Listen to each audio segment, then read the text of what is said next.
Why he'll choose you over another woman. He needs this to happen for this to happen for both of you.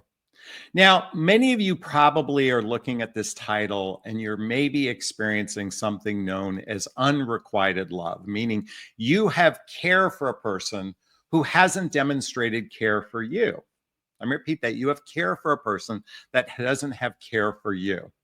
I think this is oftentimes the case when someone watches a video with this title is they want to convince a man to choose you over another woman. But I must tell you this, and it's very important that you understand this. If you're competing with another person, you should pull out of the game. If you have unrequited love, meaning you care about a person that doesn't know you exist, then you need to pull out of the game. And what I mean to say is the game of trying to maybe convince someone to care for you. Have you noticed that all the healthy, happy relationships that exist today, two people kind of had an affinity and came close together? It wasn't you had to convince a man to like you. It wasn't that you had to convince a man to want you over another woman. In fact, for a man to choose you over another woman, this must happen, because without it, and he needs this, it isn't going to happen. So I want to share with you a story. A few weeks ago, I actually threw out my back again. This happens about once a year. Thankfully, it wasn't severe, but during this period of time, I went to my chiropractor and did some massage therapy. I did some electrostimulant. I made sure to be more mindful when picking things up. I was working on healing myself. I was taking a break.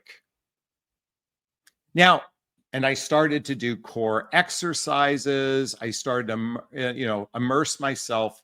I kind of immersed myself with distractions a little bit.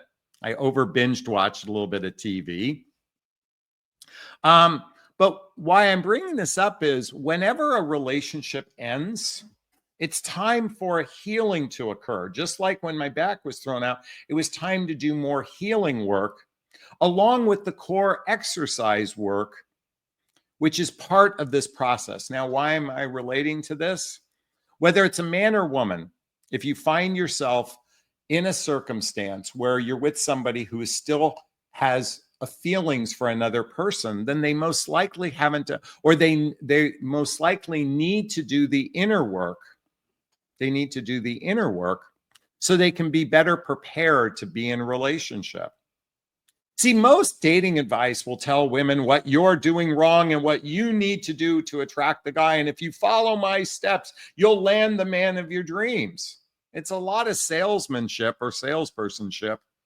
And I see it from a different vantage point. I think when soulmates come into each other's lives, when people come into your life, they're there to help you learn and grow. And whether they're meant to go the distance or not, every relationship is an opportunity to look inward and say, how can I grow? How can I heal from this experience?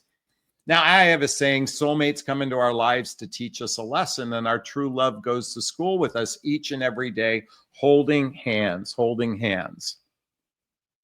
See, the thing is when a man meets the right person, it's because this is prevalent on his mind. This is prevalent on his mind. And that is, he's ready for commitment. He's ready for commitment. Timing merely means that he's on the next evolution. By the way, whenever you hear the phrase timing, it just means he's on the next evolution of being he or she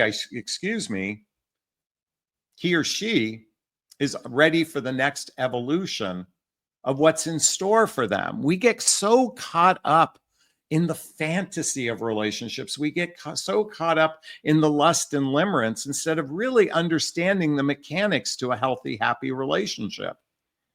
And what's going to make him choose you over another person is that he's ready to make a choice. That's what's going to make a big difference, that he's ready to make a choice, that he's evolved into his next evolution of what he wants.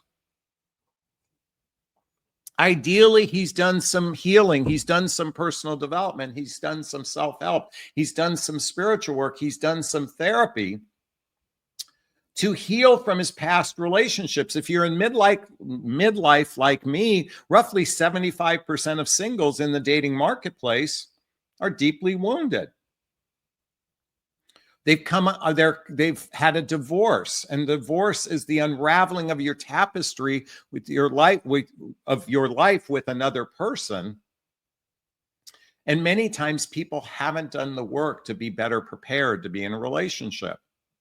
So what questions should you be asking a man to determine that he's ready?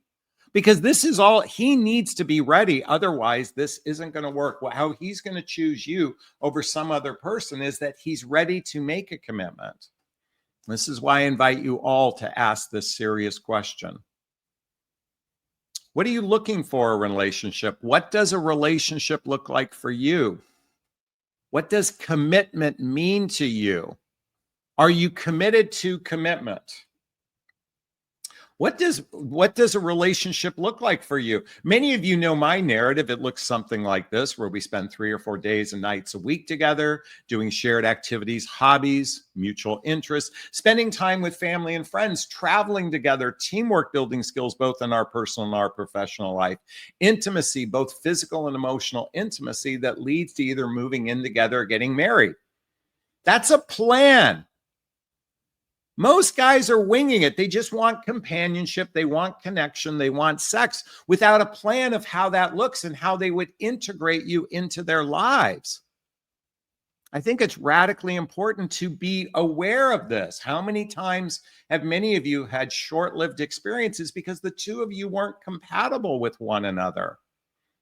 But having an understanding of what a relationship looks like, and I would also say, what does commitment mean to you? You know what commitment means to me? Commitment, the foundation of commitment is trust. And trust isn't just about fidelity. Trust is, can I count on you to care about my needs or care about me as much as you care about yourself? That's real trust. If you're not prepared to lean into that level of commitment, but Jonathan, I'm just told to sit my feminine energy and just wait for a man to chase me. And I'm just supposed to let the man lead because that's the masculine energy thing to do. And I've been told that I'm too much in my masculine, that it scares guys away. And that's why he won't choose me. Folks, let's throw out this masculine and feminine energy narrative and really ask the deeper question. Are you committed to commitment? Are you committed to commitment? Are you committed to wanting to explore, getting to know me as a person? Because I'm giving you a piece of my life. I'm giving you a piece of my life. And if you're giving that piece to multiple people at the same time, then why would I want to invest a piece of my life with you? Certainly, there's the initial stage of meeting a few people and interacting. I'm talking beyond that. I'm talking once 2 people start to kiss, once 2 people start to have physical intimacy with one another. Do you have a plan? Are you intentional about this? Are you just like winging it? Or sadly, many people get used because they're with people who are so deeply wounded that they're incapable of being in a committed relationship. Again, he needs to be ready for commitment. Otherwise, he won't choose you over another person. Sure, there needs to be sexual desire between the two of you. Sure, there needs to be laughter and play. Sure, there needs to be a shared value. Sure, there needs to be a shared vision.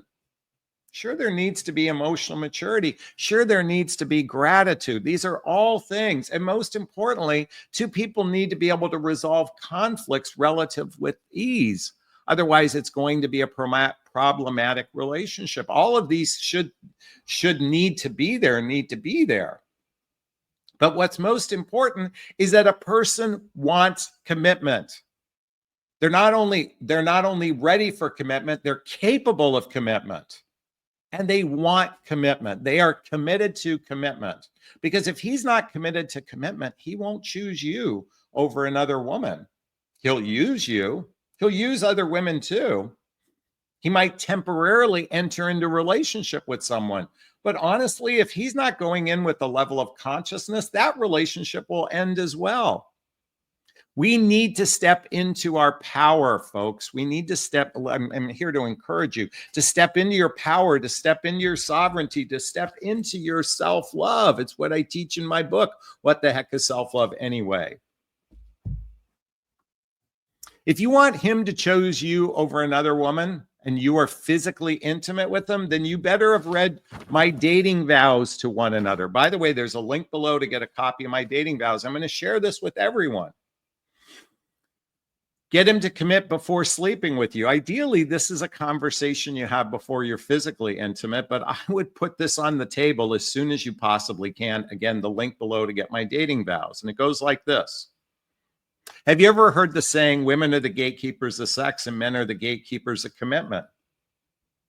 The vow is you put your name in there, agree to explore the process of getting to know you with the intent to declare something serious within the next 3 to 6 months. I agree to be monogamous sexually while we are having regular sex together. I agree to not actively seek and meet and date others while we're in the process of getting to know you, which includes taking down your dating. Oh, it was 11/11.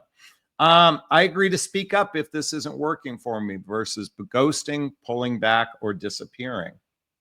And I agree to invest regular time in the process to getting to know you, which looks like spending 3 or 4 days and nights a week together, doing shared activities, hobbies, mutual interests, spending time with family and friends, traveling together, teamwork, building skills, both in our personal and our professional life, and intimacy, both physical and emotional intimacy that leads to either moving in together or getting married. That's at least have a definition, have a standard of what it looks like for you.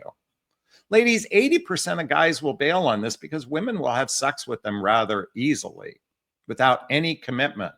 Folks, if you want to set yourself apart from every woman out there, then have a standard of what the relationship looks like for you and ask, what does commitment look like for you? Describe it to me. And are you willing to make a commitment before being physically intimate with me? Not that you're asking him to do that per se, but is he willing to do that? That's what's most important. This will set you apart from every other woman. And most importantly, it will help you determine if he's ready, capable, willing, and committed to commitment. Is this sinking in? Is this resonating with you? Please let me know if it is. Post a comment below. I'd like to hear your thoughts. As always, if you find value in my videos, please hit that like button. Please share this video. Please subscribe to my channel and hit that notification bell so you can be notified of new videos. Also, if you want to connect with me directly, there's links below to schedule a discovery call with me to see if working with a coach is right for you. There's a link to join my group called Midlife Love Mastery. There's links to follow me on Instagram, to get my dating vows, which I just mentioned, and all the books I list in my videos as well.